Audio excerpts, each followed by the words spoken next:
Were you the Marine who covered Colonel Reeves' expenses back in '92? As two men in uniform arrived at his doorstep, Mike's coffee mug shattered, the sound echoing through the tense silence. He acted without hesitation when he covered the cost of that elderly man's meal many years ago. 3 decades later, the colonel's last command was on the verge of transforming Mike's existence for good. What caused an overlooked $8 meal to bring the Pentagon right to his doorstep? On that rainy Tuesday morning in 1992, Mike Garrison had no desire for the spotlight. At 28 years old, the ex-Marine Corps sergeant had returned from Desert Storm only 8 months prior. Adjusting to civilian life proved to be quite challenging. The abilities that distinguished him as an outstanding squad leader in Kuwait didn't quite carry over to his new role as a mechanic at Wilson's Auto Shop in the quaint town of Riverdale, Nebraska. Mike possessed hands that were robust and seasoned, a testament to his daily toil with engines. His short, cropped hair exuded a sense of discipline, and while he seldom spoke of his time in service, the Marine Corps emblem inked on his right forearm conveyed a narrative of its own. He resided in a simple one-bedroom apartment, regularly sending a portion of his earnings to his mother in Iowa, who was facing the challenges of early-stage MS. On that particular morning, Mike made a stop at Dot's Diner for breakfast before heading to work. He lingered at the counter, cradling a steaming cup of black coffee as he awaited his familiar order of hash browns. The diner was almost deserted, save for a handful of familiar faces and an unfamiliar elderly man, who sat solitary in a corner booth. The old man possessed an intriguing quality that captivated Mike's interest. It might have been the careful placement of the objects before him, a weathered leather wallet, a neatly folded handkerchief, and an antique military coin that he would sometimes flip between his fingers. What truly captured Mike's attention was the way the man started to count out coins when his bill came, meticulously arranging pennies and nickels as if each one held significance. Mike understood that expression, the subtle grace of an individual striving to uphold a facade amidst their inner turmoil. He had witnessed it in his mother's gaze far too often. Each morning before his shift, Mike adhered to a familiar ritual, starting with coffee at Dot's, followed by 8 hours of repairing engines that evoked memories of the military vehicles he had once serviced in the desert. The walls of his apartment stood largely unadorned, save for the framed certificate of his honorable discharge and a solitary photograph capturing his unit. He was still searching for a way to replace the void that military service had left in his life. The routine provided him with a framework, yet discovering a deeper meaning proved to be more elusive. The other mechanics admired his dedication, yet maintained a respectful distance from the reserved veteran. Mike held no resentment towards them. He stored his Desert Storm experiences deep within, uncertain of how to convey the sights he had witnessed in everyday dialogue. The sole individual who appeared to grasp the situation was his landlord, Mr. Jenkins, a Vietnam veteran who refrained from asking questions, yet occasionally nodded with understanding when Mike disturbed the building with his nightmares. There existed a silent understanding between them. Mike repaired Mr. Jenkins' car at no cost, while Mr. Jenkins conveniently overlooked the fact that Mike was 2 weeks overdue with his rent. Keep in mind that Mike was far from being just a typical patron at that diner. 8 years in the Marines had ingrained in him a profound sense of responsibility that transcended the confines of combat. Those instincts, to evaluate circumstances swiftly and act with conviction, had become ingrained, and now he confronted a new type of challenge, one that demanded a distinct form of bravery. Mike observed the elderly man's trembling hands as they meticulously sorted through the coins. Betty, the waitress, lingered nearby with a calm demeanor, yet Mike noticed the old man was falling short. Betty's expression held no frustration. Instead, it reflected a poignant understanding of a scene she had likely encountered countless times in this small town, deeply affected by economic struggles. Subtly, Mike beckoned Betty to come over. "Please add his bill to mine," he said softly. As she began to voice her objections, Mike merely shook his head in response.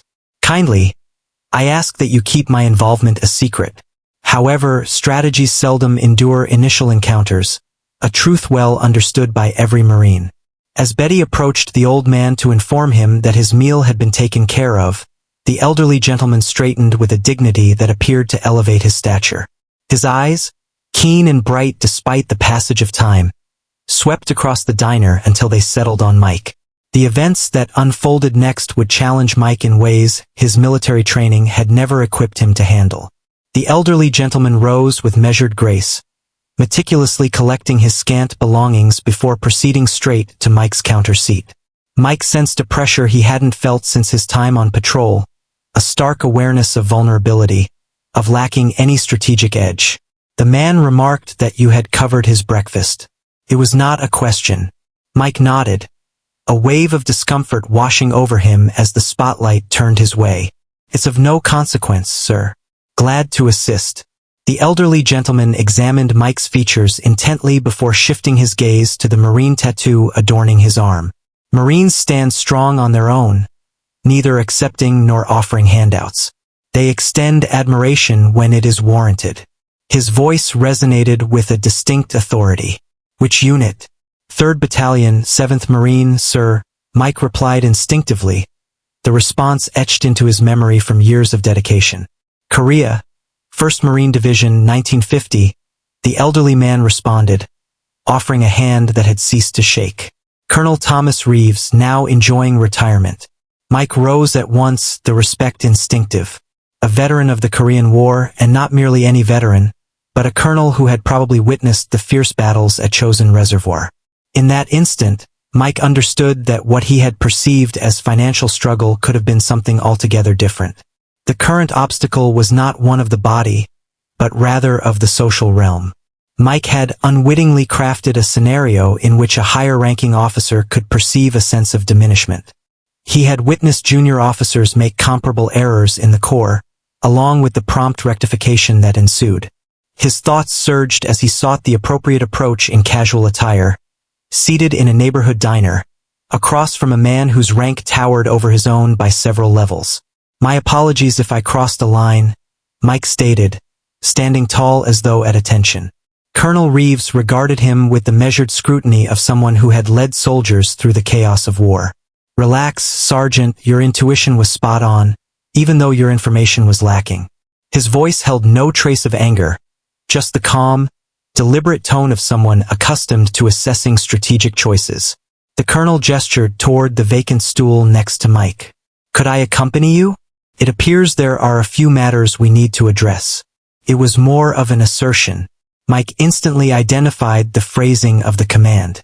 Seated next to each other, the colonel took a metal case from his pocket and carefully laid out a collection of military challenge coins on the counter. Mike immediately understood their importance. Not mere pocket change, as he had presumed, but the revered tokens traded among military personnel to denote membership and accomplishment. I wasn't keeping track of every cent, son.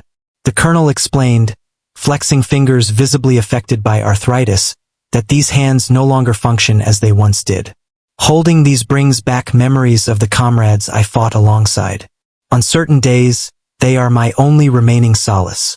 For the next hour, as Betty generously refilled their coffee cups, the two Marines engaged in a conversation that was far more intricate than anything Mike had encountered since departing from the service. The colonel posed incisive inquiries regarding Desert Storm, delving into the unvarnished truths that only a fellow combat veteran could truly grasp, rather than the polished narrative that civilians anticipated. Did you lose any personnel under your command? The colonel inquired straightforwardly, observing Mike's response with keen scrutiny. The question struck with a force that felt almost tangible. Mike had steered clear of this subject, even with his old unit members. 2 of his men had perished during a reconnaissance mission that had taken a disastrous turn, and the burden of those losses lingered with him long after he returned home. 2, sir, Mike replied, his tone unwavering even as a flood of memories surged within him. Williams and Rodriguez. A vehicle struck an unmarked mine. I held the position of vehicle commander. Pause for a moment. This meeting may appear coincidental, yet often the most significant relationships in life emerge from the most commonplace settings. Mike stood before an individual who had traversed the same journey, navigating through various jungles and deserts, yet a Marine all the same. The silent connection they shared went beyond mere language. At times, the line separating assistance from receiving aid is as delicate as a razor's edge. A dialogue unfolded that would alter the course of both men's destinies. Colonel Reeves was not one to accept charity. However, he graciously acknowledged the respect offered by a fellow Marine. He was determined to sit with Mike, and what was intended as a brief breakfast before work evolved into a lengthy 2-hour discussion. The colonel was not tallying his coins, as he found himself unable to afford breakfast. He was meticulously arranging his assortment of military challenge coins, a custom that traces its roots back to World War I. The financial difficulties were merely a reflection of his aging hands grappling with the finesse required to manage the tiny metal discs. Out of habit, he began to carry these in Korea. It once saved my life when it was the sole means of identifying myself to our unit after being separated during a nighttime operation. During their conversation, Mike discovered that Colonel Reeves resided alone in a modest house on the outskirts of town. Years had slipped by since his wife had departed, and they had not been blessed with children. He relocated to Riverdale post-retirement, seeking a tranquil place to escape the haunting memories of war and loss that had lingered for years. The most challenging aspect isn't the battle, the colonel remarked to Mike, his gaze far away. It's returning and attempting to understand a reality that has progressed without you, rediscovering meaning once more. Those words struck Mike with the force of a tangible impact. Since coming back from Desert Storm, he felt lost, skilled in his work yet lacking the purpose and camaraderie that had characterized his time in the military. The colonel had just expressed the void that Mike had struggled to identify. Mike stole a quick look at his watch, a wave of tension washing over him. He had already missed 2 hours of work. I must reach out to my superior. I'm quite late for my shift. The colonel acknowledged, grasping the clash of duties. Please utilize the phone located at the counter. Inform your superior that you are in the company of Colonel Reeves. If he causes any issues, connect him with me. Upon Mike's return from the call, his demeanor was somber. My supervisor has advised me not to come in today, tomorrow, or at any point in the future. He attempted to maintain a calm tone, yet the tightness in his shoulders revealed his inner turmoil. 8 months of civilian employment vanished in a heartbeat. The colonel's reply took him aback. His loss indeed. Sergeant, could you share your knowledge regarding military vehicles? Sufficient to maintain a convoy of Humvees navigating through sandstorms in Kuwait. Sir, I may have an intriguing suggestion for you. The colonel shared that he had taken up the restoration of vintage military vehicles as a pastime since retiring, yet his arthritis was making the task more challenging with each passing day. Your expertise would be invaluable. This isn't about charity. Equitable compensation for expertise and craftsmanship. Mike paused, uncertainty flickering in his eyes. The position may not align with his earnings as a mechanic, yet it presented an opportunity of greater worth. Comprehension, intent, the presence of an individual who shared the same silent understanding of dedication. It would be a privilege, sir, Mike finally replied. Before their separation, Colonel Reeves placed an object into Mike's hand. A challenge coin of his. This was bestowed upon me by my commanding officer following Shosin. You are confronting your own formidable challenge now. The struggle to discover your niche. Keep this in mind as a reminder that you are not the first to tread this journey. The coin felt weighty in hand, adorned with the emblem of the 1st Marine Division, its edges polished to a smooth finish from years of being held close. That evening, as Mike sat in his apartment, his gaze fixed on the coin, the phone suddenly rang. It was Wilson from the auto shop, his tone rough yet filled with regret. Received a call from a colonel today. I mentioned that I had erred in allowing you to leave. He claimed you were one of the best mechanics he'd ever encountered.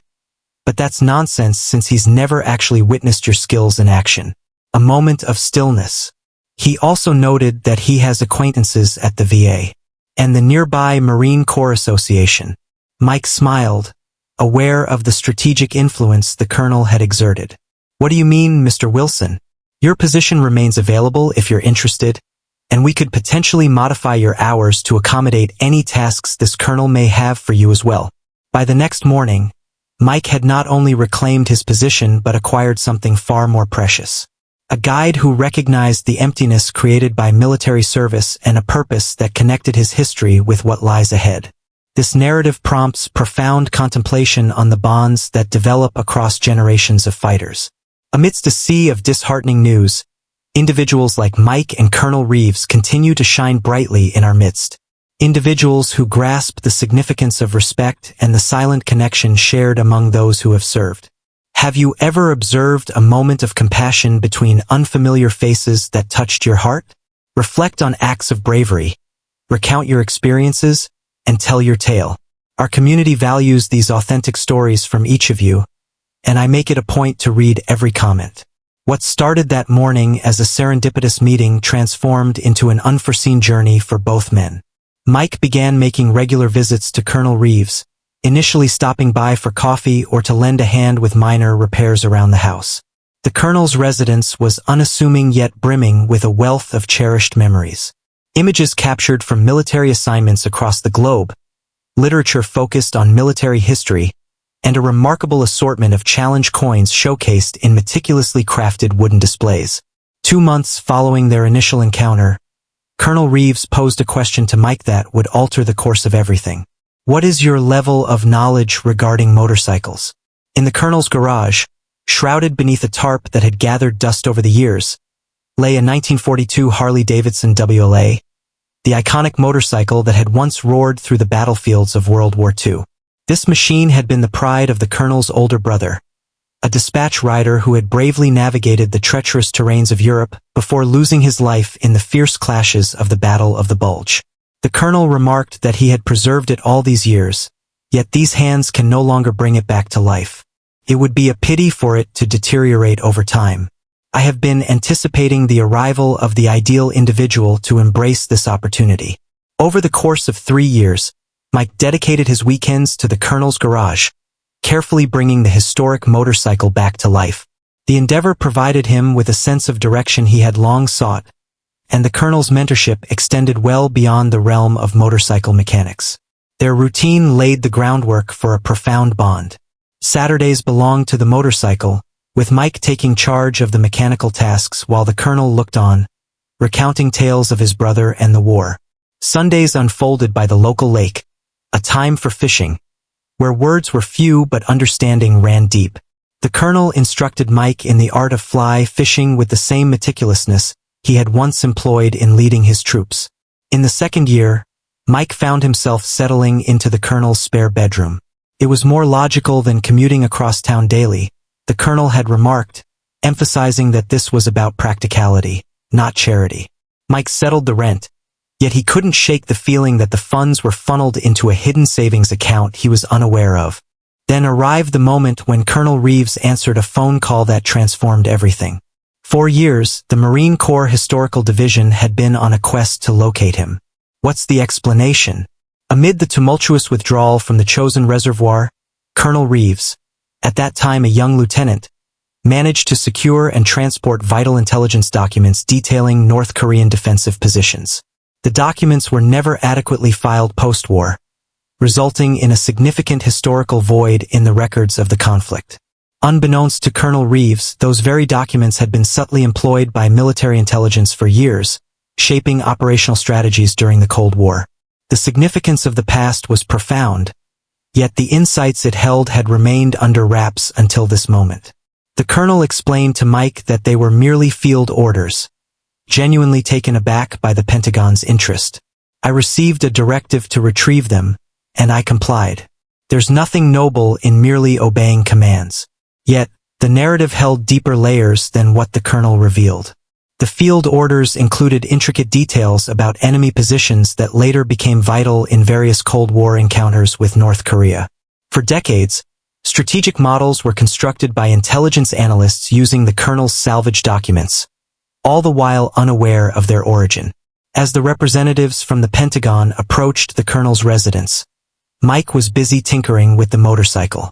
The officials were taken aback to discover not just one, but 2 Marines, hailing from different eras and battles, collaborating together. The next turn of events took everyone by surprise. A high-ranking official from the Pentagon, distinguished by the insignia of the Intelligence Division, awarded Colonel Reeves a Presidential Unit Citation along with a classified commendation that necessitated a temporary security clearance for its receipt. The citation recognized the Colonel's actions as having preserved innumerable lives in the years that followed, although the specifics are still under wraps. The General elaborated that your actions at Chosin transcended the confines of that battle.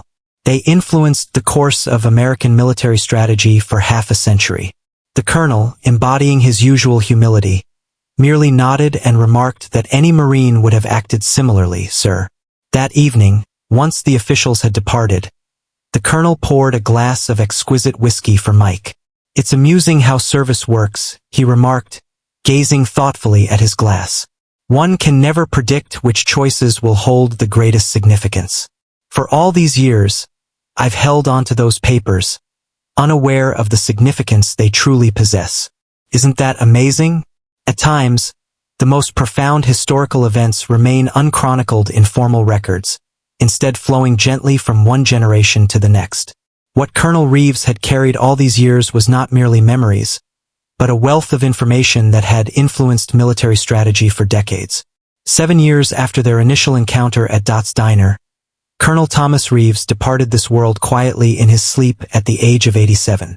Mike stood beside him, having taken up residence in the Colonel's spare bedroom 2 years prior, as the older man's health started to decline. In those concluding years, their bond had intensified. The Colonel transformed into the guiding figure Mike had always longed for, while Mike evolved into the son the Colonel had never known. They had successfully completed the restoration of the Harley-Davidson motorcycle, which now shone in the garage like it had just rolled off the assembly line in 1942. 3 weeks following the funeral, Mike got a letter asking him to come to the office of Jefferson Williams, the Colonel's lawyer. Mike anticipated a conversation about funeral costs or maybe a minor personal belonging that the Colonel wished for him to possess. What he never anticipated was discovering that Colonel Thomas Reeves had designated him as the exclusive heir to his entire estate. I can't wrap my head around this, Mike said, bewildered. We shared a bond of friendship. However, Hassemer, this ought to be given to his family. Mr. Garrison, the attorney explained, you are considered family. The Colonel was quite explicit in his directives to me. However, there's additional information. The attorney presented Mike with a sealed envelope, bearing the words, "Read this first," in the Colonel's unmistakable handwriting. Within the envelope lay a letter that opened with, Mike, if you're reading this, I've been given my last orders for deployment. The Colonel revealed that beneath the surface of what seemed like a humble estate lay something truly remarkable. The modest dwelling and unpretentious way of living were intentional decisions, enabling him to wisely allocate his military pension and family legacy over the years. The estate comprised investment accounts, land holdings, and rare military collectibles, all valued at over $2.8 million. However, it was more than just financial matters. The Colonel entrusted Mike with his entire collection of challenge coins, military memorabilia, and, above all, a sense of purpose. The letter outlined the Colonel's desire for Mike to create a program aimed at assisting veterans in their transition to civilian life, helping them regain their footing. That day at the diner, you saw something in me, the Colonel penned. Not merely an elderly figure tallying coins, but a fighter who bore his struggles within him. I now request that you acknowledge it in others. The toughest battle isn't fought in the arena. It's about navigating your path back to where you belong. 1 month later, with the Colonel's inheritance, Mike launched the Reeves Transition Initiative, a program crafted by veterans for veterans. The revitalized Harley-Davidson emerged as the emblem of the organization, a fragment of military history reborn with renewed significance and intent. Similar to the veterans the program supported, the initiative began modestly. Just Mike toiling away in the Colonel's garage, providing mechanical training to 3 veterans. However, news circulated rapidly through the military channels. In just 2 years, they acquired a more spacious facility and broadened their offerings to encompass job placement, PTSD counseling, and support services for families. The officials from the Pentagon, who had come years earlier, turned out to be surprising allies. The general who had awarded the Colonel's commendation now served on the initiative's advisory board, aiding in the acquisition of government grants and contracts that enabled the program to extend its reach to more veterans. 5 years after launching the initiative, Mike addressed an audience at the inauguration of their new facility in Omaha. The initiative has successfully assisted more than 500 veterans in their journey to civilian life by providing job training, mental health services, and community support. With a decisive snip of the ribbon, Mike proudly displayed the Colonel's Korean War Service pin on his lapel, while the challenge coin that had ignited the journey rested in his pocket. The fully restored Harley-Davidson stood proudly in the lobby, a symbol of perseverance, craftsmanship, and the connection forged between generations of warriors. In my journey, narratives like this serve as a poignant reminder that our deeds generate ripples we might never completely perceive. A modest act, such as covering the cost of a meal, bridged the gap between two men from distinct generations yet united by common experiences. A single act of compassion blossomed into a lasting legacy that keeps changing lives for the better. The tale of Mike and Colonel Reeves serves as a poignant reminder that genuine bravery is not solely displayed in the heat of battle, but also in our ability to acknowledge the humanity in those around us during the ordinary moments of life. True strength is not merely about physical prowess. It lies in the ability to look beyond the surface and respond with kindness when the moment calls for it. A single moment of authentic connection can ripple through generations, leaving a lasting impact. Every week, we present tales of everyday heroes who rise to the occasion when it matters most. Individuals who recognize that true power lies not only in their own abilities but also in their capacity to elevate others. If you hold dear the principles of bravery and accountability, consider subscribing to become part of this community. United, we have the power to uplift and motivate countless individuals. Next week, I will unveil the tale of a former Special Forces operator who heroically rescued an entire family amidst a sudden flash flood, culminating in an unexpected twist that will leave you astonies. You definitely won't want to overlook that. Believe in me,